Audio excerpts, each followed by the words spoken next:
वन village घुम्न आइरहेको छु गाइस। यस्तो समुद्रको सामना यस्तो छ नजाराहरू। घर अगाडि यस्तो खेमा भन्छ यहाँ साउथबाट चाहिँ बस्ने खाने मासु पोलेर खाने के पोलेर खाने आफ्नो इन्जोय गर्ने ठाउँ हो यो हाफमन विलेज भन्छ। 50वटा भिल्ला छ यहाँ।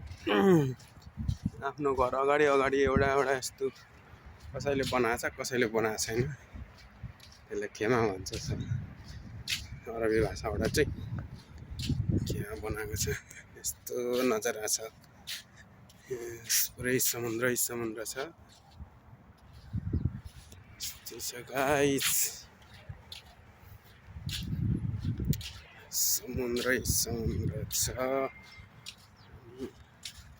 मान्छेको खेमा छ आफ्नो घर अगाडि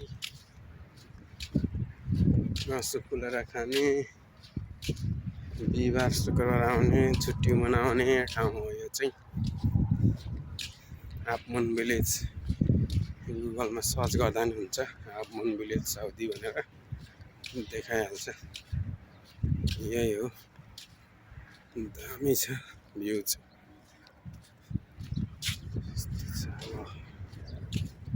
गाइजहरू